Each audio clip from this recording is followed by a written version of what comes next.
Bismillahirrahmanirrahim. Assalamualaikum warahmatullahi wabarakatuh. Baik, di sini kami dari kelompok 2 yang beranggotakan yang pertama Ghalib Syatiroko dan Latifah Nurul Amalina dan saya sendiri Ilham Ain Rozikin yang akan mempresentasikan makalah dari kelompok kami yang berjudul Hakikat Manusia dan Perkembangannya. Baik, langsung saja pada pembahasannya, yaitu hakikat manusia. Pengertian dari hakikat manusia adalah manusia adalah makhluk yang mempunyai hasrat untuk mengetahui segala sesuatu.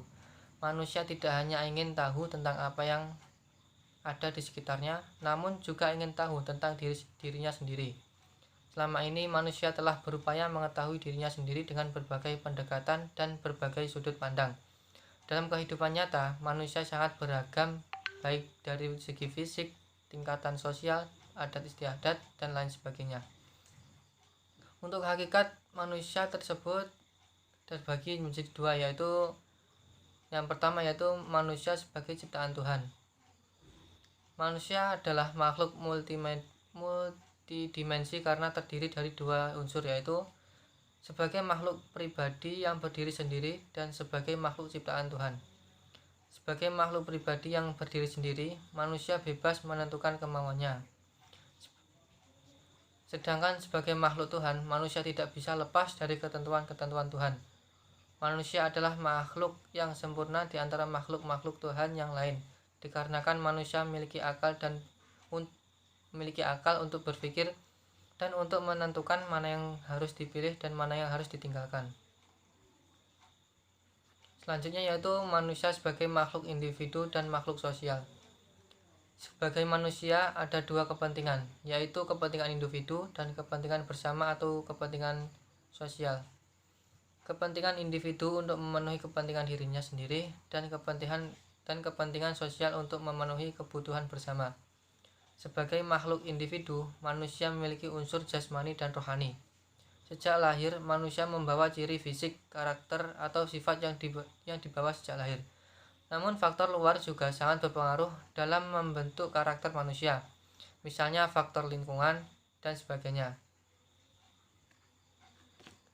Manusia harus dulu dipahami bila kita ingin memahami pendidikan. Untuk itu kita perlu melihat beberapa pandangan tentang hakikat manusia, yaitu yang pertama yaitu pandangan psikoanalistik. Pandangan ini diyakini bahwa pada hakikatnya digerakkan oleh dorongan-dorongan dari dalam dirinya. Ini mengakibatkan tingkah laku seseorang manusia dikontrol oleh kekuatan psikologis yang ada pada dirinya. Jadi, diri manusia tidak menentukan nasibnya, tapi tingkah laku seseorang itu hanya diarahkan oleh memuaskan kebutuhan insting dan biologisnya. Yang selanjutnya yaitu pandangan humanistik. Para humanis menyatakan bahwa manusia memiliki dorongan-dorongan dari dalam dirinya untuk mengarahkan dirinya pada tujuan positif. Pandangan ini menganggap manusia itu makhluk yang rasional dan dapat menentukan nasibnya sendiri. Hal ini juga mendukung manusia untuk terus menjadi pribadi yang lebih baik. Selanjutnya yaitu pandangan mekanistik. Dalam pandangan mekanistik, semua benda yang ada di dalam dunia termasuk makhluk hidup dipandang sebagai mesin. Locke and Hume berdasarkan asumsi ini memandang manusia sebagai robot yang digerakkan oleh daya dari luar dirinya. Menurut pendapat penulis, pandangan ini seperti tidak meyakini potensi dalam dirinya, sehingga manusia tidak akan berkembang karena dianggap pasif. Selanjutnya yaitu pandangan organismik. Pandangan ini menganggap manusia sebagai satu keseluruhan yang lebih daripada hanya penjumlahan dari bagian-bagian. Di sini manusia dianggap seperti halnya hewan dan tumbuhan, yaitu sebagai sistem yang hidup. Organismik menyatakan bahwa pada hakikatnya manusia itu bersifat aktif, keutuhan organismik, dan selalu berubah. Dan yang kedua itu wujud sifat hakikat manusia. Kaum eksistensialis berpendapat bahwa wujud sifat hakikat manusia meliputi yang pertama yaitu kemampuan menyadari diri. manusia itu makhluk yang berbeda dengan makhluk lain. Misalnya manusia bisa mengambil jarak dari objek yang luar untuk mengembangkan aspek sosialnya, dan dapat mengambil jarak dari dirinya sendiri yang bertujuan untuk mengembangkan aspek individualnya. Yang kedua, kemampuan bereksistensi. Manusia mampu menerobos atau mengatasi batas-batas yang membelenggu dirinya. Kemampuan menempatkan diri dan menembus inilah yang disebut kemampuan bereksistensi. Dengan bereksistensi dalam diri manusia terdapat unsur kebebasan. Yang C yaitu kata hati, yaitu kemampuan manusia untuk memutuskan antara baik dan buruk bagi manusia dan sebagai manusia. Selanjutnya, tanggung jawab, yaitu kesediaan untuk menanggung resiko dari perbuatan yang ditanggungnya. Kemudian selanjutnya yaitu rasa kebebasan, yaitu perasaan yang dimiliki manusia untuk tidak terkait oleh sesuatu selain terkait sesuai tuntunan kodratnya sebagai manusia.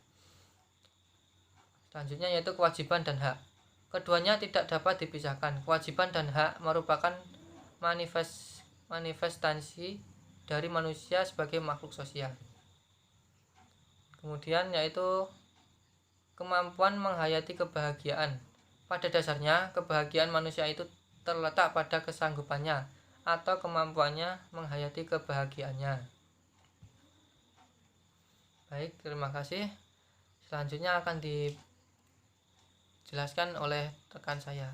Sekian. Baik, saya akan melanjutkan penjelasan dari teman saya. Poin yang kedua yaitu sifat hakikat manusia. Menurut kaum eksistensialis ada 7. Yang pertama, kemampuan menyadari diri. Dengan begitu manusia bisa mengembangkan potensi dalam dirinya. Yang kedua, kemampuan bereksistensi. Yang ketiga, kata hati, yaitu kemampuan manusia untuk membedakan mana yang baik dan mana yang benar. Yang keempat, tanggung jawab, yaitu kesediaan manusia menanggung resiko dari perbuatan yang dilakukannya. Yang kelima, rasa kebebasan, yaitu perasaan manusia untuk tidak terikat oleh sesuatu. Yang keenam, kewajiban dan hak. Dan yang terakhir, kemampuan menghayati kebahagiaan. Pada dasarnya, kebahagiaan manusia itu tergantung kepada kemampuannya untuk menghayati kebahagiaan. Untuk poin yang ketiga, yaitu unsur-unsur hakikat manusia. Menurut Notonegoro, manusia adalah makhluk monopluralis, yaitu makhluk yang mempunyai banyak kodrat tetapi merupakan satu kesatuan. Dilihat dari sisi kedudukan kodratnya, manusia bersifat monodualis, yaitu manusia terdiri dari 2 unsur tetapi merupakan satu kesatuan, yakni sebagai makhluk pribadi yang berdiri sendiri dan makhluk ciptaan Tuhan. Dilihat dari susunan kodratnya, manusia sebagai monodualis. Maksudnya, manusia terdiri dari 2 susunan, jiwa dan raga, namun merupakan satu kesatuan. Dilihat dari sifat kodratnya, manusia sebagai makhluk monodualis, yaitu menjadi makhluk sosial dan makhluk individual, tetapi merupakan kesatuan yang utuh. Baik, sekian dari saya, akan dilanjutkan teman saya. Sini saya akan melanjutkan materi dari kelompok kami yang berjudul B. Perkembangan manusia. Setiap manusia pasti mengalami perkembangan yang dimulai sejak dari masa konsepsi sampai akhir hayatnya. Perkembangan atau development adalah proses perubahan kapasitas fungsional atau kemampuan kerja organ-organ tubuh ke arah keadaan yang makin terorganisasi dan terspesialisasi. Berdasarkan definisi dari Reni Hawadi mengatakan bahwa perkembangan secara luas menunjukkan pada keseluruhan proses perubahan dari potensi yang dimiliki individu dan tampil dalam kualitas kemampuan, sifat, dan ciri-ciri yang baru. Dalam hal ini juga tercangkup konsep usia yang diawali dari masa konsep hingga kematian. Dalam Papalia Olds dan Feldman menyebutkan bahwa perkembangan manusia adalah studi ilmiah tentang pola perubahan dan stabilitas di sepanjang rentang kehidupan manusia. Perkembangan sering dibagi dalam beberapa aspek, yaitu aspek sosial, emosi, aspek fisik, kognitif, dan bahasa. Dalam pendidikan TK di Indonesia, menjadikan 6 aspek untuk fokus program pengembangan, yaitu aspek pengembangan fisik, aspek bahasa, kognitif, serta emosional, serta aspek seni dan aspek moral dan agama. Para ahli sering membagi aspek tersebut ke dalam 3 area besar dengan istilah yang berbeda-beda. Meskipun banyak perbedaan tentang aspek-aspek perkembangan, namun tidak meniadakan beberapa aspek yang sebelumnya aspek-aspek tersebut saling berhubungan dan saling memengaruhi satu sama lain. Pembagian tentang kehidupan dalam sejumlah periode merupakan suatu budaya atau masyarakat tertentu di Indonesia. Pembagian secara formal sejauh ini belum ada, namun beberapa istilah untuk menggambarkan rentan usia tertentu seperti batita, balita, anak baru gede, dan lansia dari Harley Ticker, PhD, dan Elizabeth B. Horlock mengemukakan hakikat perkembangan manusia yang berlangsung sejak masa konsepsi sampai mati, yaitu sebagai berikut. Yang pertama, masa sebelum lahir. Masa ini berlangsung sejak terjadi konsepsi atau pertemuan sel bapak dan ibu sampai kira-kira 9 bulan 10 hari. Masa sebelum lahir ini dibagi menjadi 3 periode, yaitu periode telur yang terjadi sejak pembuahan hingga akhir minggu kedua, periode embrio yang berlangsung akhir minggu kedua sampai akhir bulan kedua, dan periode janin yang berlangsung akhir bulan kedua sampai bayi lahir. Yang kedua, masa bayi baru lahir. Masa ini dimulai sejak bayi baru lahir kira-kira 10-15 hari. Masa ini disebut juga fase pemberhentian, yang artinya masa tidak terjadi pertumbuhan maupun perkembangannya. Jika akhir periode ini si bayi selamat, maka ini merupakan awal perkembangan selanjutnya. Yang ketiga, masa bayi.